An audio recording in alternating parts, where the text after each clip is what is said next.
نحمده ونستعينه ونستغفره ونعوذ بالله من شرور أنفسنا ومن سيئات أعمالنا من يهده الله فلا مضل له ومن يضلل فلا هادي له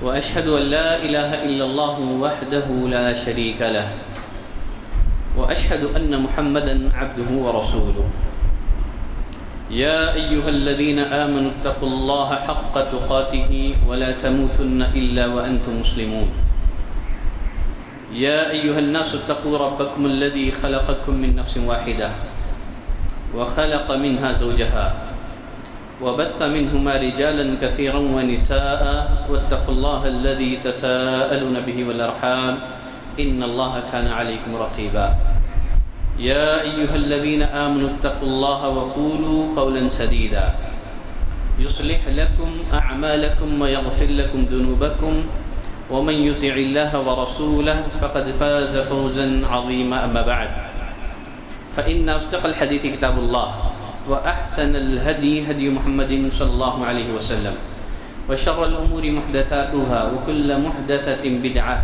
وكل بدعة ضلالة وكل ضلالة في النار. ہر قسم کی تعریف، بزرگی، بڑائی اللہ وحدہ لا شریک کے لیے لائق اور زیبا ہے، جو اس پوری کائنات کا خالق، مالک، رازق اور ہماری ہر قسم کی عبادتوں کا تنہا مستحق ہے.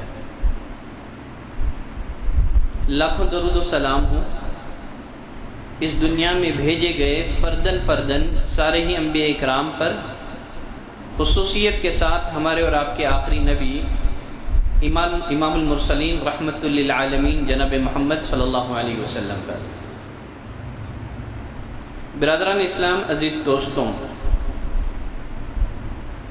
شرک اصغر، چھوٹا شرک، نام ہے ان اسباب اور ذرائع کا، ان وسائل کا جو بڑے شرک تک پہنچانے والے ہیں. شرک اصغر، چھوٹا شرک، اس کی 3 قسمیں ہیں. نمبر 1 قولی، وہ امور جن کا تعلق زبان سے ہے، جن کا تعلق الفاظ سے ہے، جن کا تعلق تعبیرات سے ہے. نمبر 2 فعلی، وہ امور جن کا تعلق عمل سے ہے. نمبر 3 قلبی، وہ امور جن کا تعلق دل سے ہے. سابقہ خطبہ جمعہ میں نے شرک اصغر کی ان صورتوں کا، ان شکلوں کا تذکرہ کیا ہے جن کا تعلق زبان سے ہے، جن کا تعلق الفاظ اور تعبیرات سے ہے. آج کے خطبہ جمعہ میں شرک اصغر کی ان صورتوں کا، ان شکلوں کا تذکرہ کروں گا جن کا تعلق عمل سے ہے. نمبر 1، غیب کا حال دریافت کرنے کے لیے کسی کاہن کے پاس جانا، جوتش کے پاس جانا، جادوگر کے پاس جانا. محمد بن صالح عثیمین رحمۃ اللہ علیہ فرماتے ہیں، کاہن کے پاس، جوتش کے پاس جانے والے لوگوں کی 4 قسمیں ہیں. نمبر 1، کسی کاہن کے پاس جا کر کے سوال کرے لیکن اس کی تصدیق نہ کرے، اس کے بات پر اعتماد نہ کریں. ایسا کرنا بھی حرام ہے اسلام میں. ایسا کرنے والے کی سزا یہ ہے کہ اللہ 40 دنوں تک کی اس کی نماز قبول نہیں فرماتا ہے. صحیح مسلم کی روایت ہے، نبی کریم صلی اللہ علیہ وسلم نے فرمایا، من اتا عرافا فسأله عن شيء لم تقبل له صلاة 40 لیلۃ، جو کسی عراف کے پاس، کاہن کے پاس، جوتش کے پاس جا کر کے سوال کرے، گرچہ تصدیق نہ کرے، تب بھی اللہ 40 راتوں تک اس کی صلاۃ قبول نہیں فرماتا ہے. نمبر 2، کسی کاہن کے پاس جا کر کے سوال کرے لیکن اس کی تصدیق بھی کرے. ایسے شخص نے اللہ کے ساتھ کفر کیا ہے، اس لیے کہ اس نے کاہن کے دعوے غیب کی تصدیق کی ہے۔ جو کسی کاہن کے دعوے غیب کی تصدیق کر رہا ہے، در حقیقت وہ اللہ کے اس فرمان کی تکذیب کر رہا ہے، وہ اللہ کے اس فرمان کو جھٹلا رہا ہے۔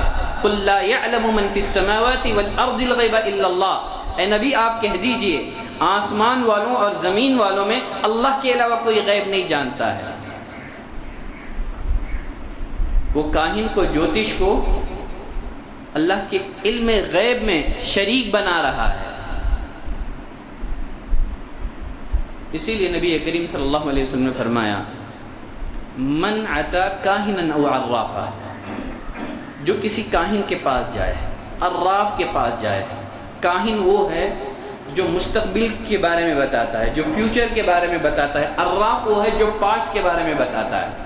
آپ کی کوئی چیز چوری ہو گئی تھی تو وہ کہاں ہے؟ فرمایا من اتا کاہنا او عرافا، جو کسی کاہن کے پاس جائے، عراف کے پاس جائے، فصدقه بما یقول، ساتھ اس کی بات کی تصدیق بھی کرے، فقد کفر بما انزل علی محمد، اس نے اس دین کے ساتھ کفر کیا جو محمد صلی اللہ علیہ وسلم پر نازل کیا گیا۔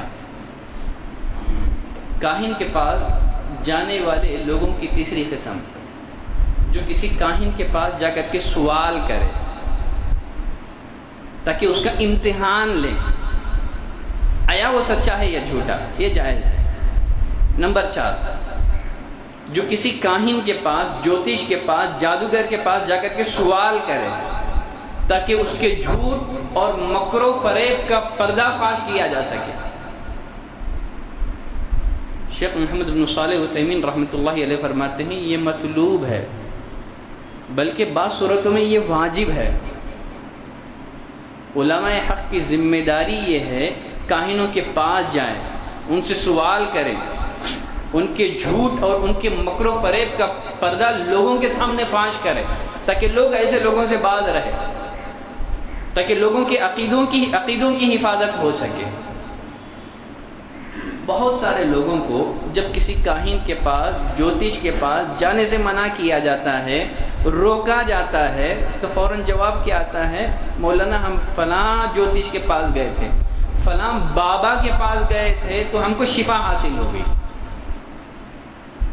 کسی عمل کے بسبب کسی مرض سے شفا کا حاصل ہو جانا اس عمل کے درست ہونے کی دلیل نہیں بن سکتا۔ اگر کوئی عیسائی عیسیٰ علیہ السلام کو پکارتا ہے، کوئی غیر مسلم اپنے معبودان باطلہ کو پکارتا ہے، نتیجتاً اسے شفا حاصل ہو گئی، اس کا مطلوب پورا ہو گیا، کیا اس بات کی دلیل ہے کہ ان کو پکارنا جائز ہے؟ اللہ نے ان کو قدرتی اختیارات عطا کیے ہیں، تو کسی عمل کی وجہ سے کسی مرض میں شفا کا حاصل ہو جانا اس عمل کے درست ہونے کی دلیل نہیں بن سکتا۔ شفا دینے والا اللہ ہے، اللہ کی طرف سے شفا حاصل ہوتی ہے۔ وَإِذَا مَرِضْتُ فَهُوَ يَشْفِينِ، جب میں بیمار ہوتا ہوں تو اللہ شفا دیتا ہے، شفا دینے والا اللہ ہے۔ اللہ کی طرف سے بندوں کے لیے شفا کا ایک وقت مقرر ہے۔ شیطان چاہتا ہے کہ اس مقررہ وقت سے پہلے بندے سے کوئی ایسا عمل کرایا جائے جو شرکیہ ہو، کفریہ۔ اگر بندہ صبر کرے، شیطان کے مکر و فریب میں اگر مبتلا نہ ہو، بإذن اللہ اس کو مقررہ وقت پر شفا حاصل ہوگی۔ ایک دفعہ عبداللہ بن مسعود رضی اللہ تعالیٰ عنہ نے بیوی کے گلے میں کالا دھاگا دیکھ کر پوچھا کیا ہے یہ؟ بیوی نے بتایا دم کر کے میں نے باندھ رکھا ہے۔ عبداللہ بن مسعود رضی اللہ تعالیٰ عنہ نے اس کالے دھاگے کو توڑ دیا، کہا عبداللہ بن مسعود کا خاندان شرک سے بے نیاز ہے۔ میں نے نبی کریم صلی اللہ علیہ وسلم کو فرماتے ہوئے سنا، ان الرقا والتمائم والتولۃ شرک، یہ شرکیاں، منتر، تعویذات، محبت پیدا کرنے والے عملیات، یہ شرک ہیں۔ عبداللہ بن مسعود رضی اللہ تعالیٰ عنہ نے بیوی کو حدیث سنائی. دیکھیے بیوی کا جواب دیکھیے. بیوی نے کہا یہ تم کیا کہہ رہے ہو؟ میرے آنکھ میں شدید درد ہوتا تھا، میں علاج کے لیے فلاں یہودی کے پاس جایا کرتی تھی، جب وہ مجھ پر دم کرتا تو میرا درد ختم ہو جاتا تھا. تم تو اسے شرک کہہ رہے ہو. میں علاج کے لیے جب فلاں یہودیہ عورت کے پاس جاتی، دم کرتا تو مجھے علاج حاصل ہو جاتا تھا. عبداللہ بن مسعود رضی اللہ تعالیٰ عنہ نے کہا بیگم یہ شیطانی عمل ہے. شیطان تمہاری آنکھ میں اپنی انگلی چبوتا ہے، جب تم کسی کاہن کے پاس جاتے ہو تو وہ رک جاتا ہے، اس لیے کہ شیطان چاہتا ہی یہی ہے کہ ابن آدم سے شرک سرزد ہو. وہ شرک کروانا چاہتا ہے، یہ شیطانی عمل ہے. وہ تمہاری آنکھ میں اپنی انگلی چبوتا ہے، جب تم کسی کاہن کے پاس جوتش کے پاس جاتی ہو تو وہ رک جاتا ہے. تمہارے لیے یہی کافی ہے. اللہم اذهب الباس رب الناس واشفی انت الشافی لا شفاء الا شفاؤک شفاء لا یغادر سقما. یہ دعا پڑھا کرو. تو غیب کا حال دریافت کرنے کے لیے کاہن کے پاس جانا. نمبر 2، شرک اصغر کی جو صورتیں، جو شکلیں ہمارے معاشرے میں رائج ہیں، ان میں تعویذ لٹکانا بھی ہے. نبی کریم صلی اللہ علیہ وسلم نے فرمایا من علق تمیمۃ فقد اشرک. جس کسی نے تعویذ لٹکائی، تعویذ کی چاہے وہ کوئی بھی شکل بنتی ہو، چاہے وہ کالا دھاگا ہو، سیپی ہو، منکے ہو، کوئی بھی شکل بنتی ہو، فرمایا من علق تمیمۃ، جس کسی نے تعویذ لٹکائی اس نے شرک کیا. تعویذ پہننے والے کا اگر عقیدہ یہ ہو کہ یہ تعویذ شفا دیتی ہے، اس میں نفع اور نقصان پہنچانے کی صلاحیت ہے، تو یہ بڑا شرک ہے. اس لیے کہ اس کا عقیدہ ہے کہ اللہ کی ذات کے علاوہ بھی کوئی چیز اس کائنات میں تصرف کرنے کی قدرت رکھتی ہے. اگر تعویذ پہننے والے کا یہ عقیدہ ہو کہ شفا دینے والا اللہ ہے، نفع نقصان کا مالک بھی وہی ہے، اللہ تعویذ کے ذریعے سے شفا دیتا ہے، وہ تعویذ کو سبب کے طور پر اختیار کرتا ہے، تو چھوٹا شرک ہے. اگر کوئی آدمی تعویذ کو سبب کے طور پر اختیار کرے، یہ چھوٹا شرک ہے، اس لیے کہ اس نے ایک ایسی چیز کو سبب بنایا جس کو اللہ نے سبب نہیں بنایا. دیکھیے طرح طرح کی بیماریوں کی علاج کے لیے اسلام نے 2 طریقے مقرر کیے ہیں.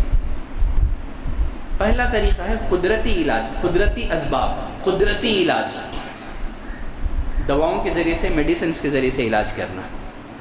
یہ قدرتی اسباب ہیں، یہ قدرتی علاج. اور دوسرا ہے شرعی علاج، دم اور دعاؤں کے ذریعے سے علاج کرنا ہے، جس کو روحانی علاج بھی کہا جاتا ہے.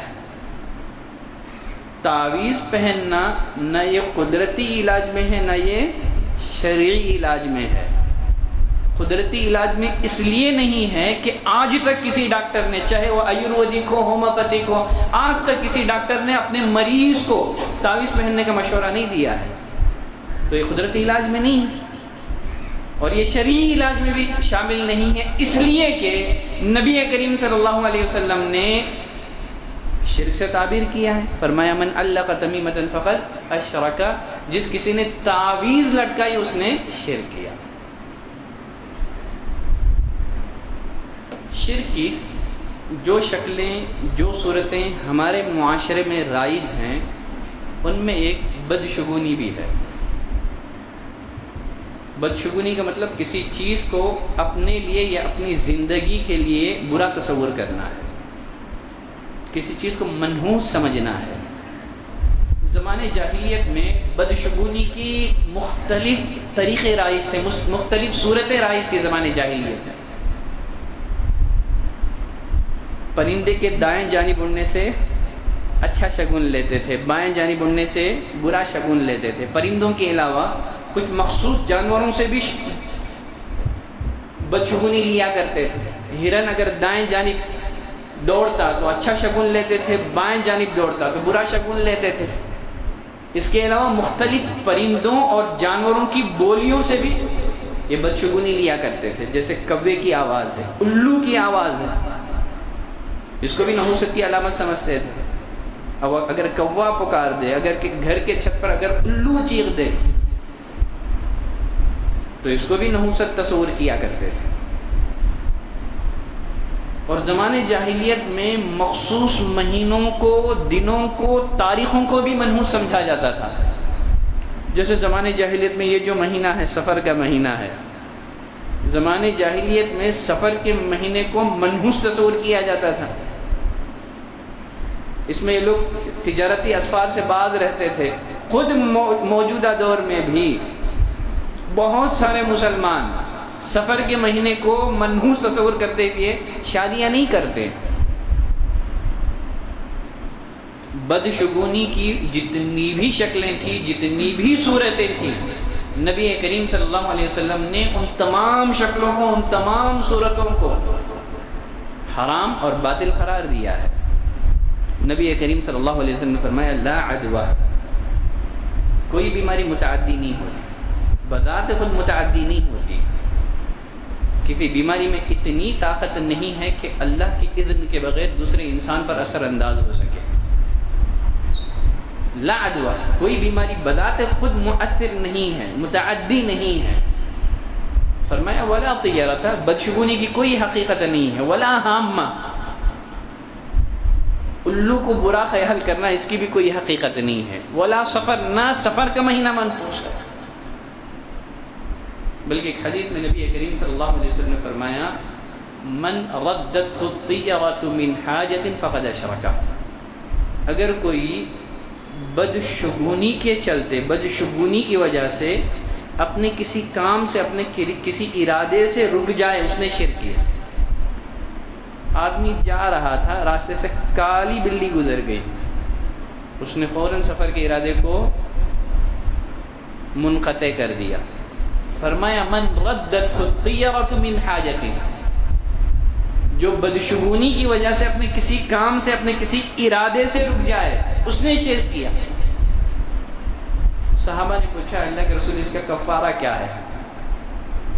آپ صلی اللہ علیہ وسلم نے کہا یہ دعا پڑھ لو، اللہم لا خیر الا خیرک ولا طیر الا طیرک ولا الہ غیرک.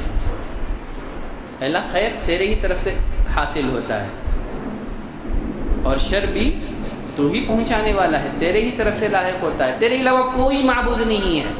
آپ نے اس دعا کی رہنمائی فرمائی. اور ایک روایت میں نبی کریم صلی اللہ علیہ وسلم نے فرمایا الطیرۃ شرک، الطیرۃ شرک، الطیرۃ شرک. دیکھو بدشگونی یہ شرک ہے، بدشگونی شرک ہے، بدشگونی شرک ہے.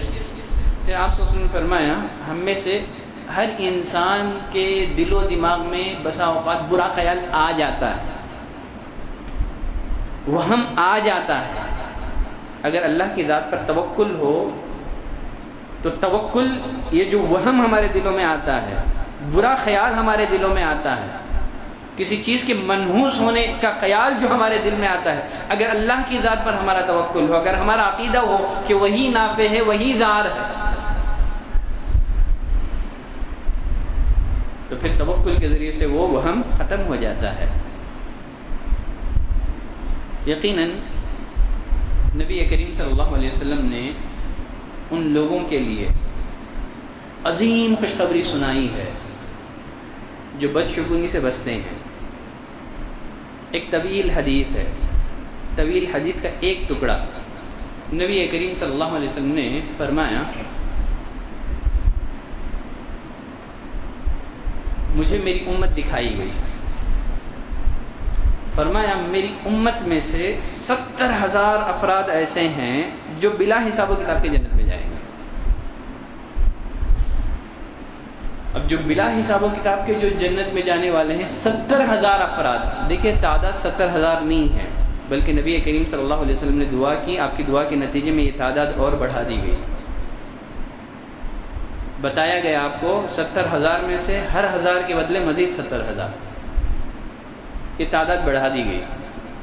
اگر صرف تعداد 70,000 ہی ہوتی تو شاید یہ کوٹا صحابہ میں ہی کمپلیٹ ہو جاتا. کہا میری امت کے 70,000 افراد ایسے ہیں جو بلا حساب و کتاب کے جنت میں جانے والے ہیں۔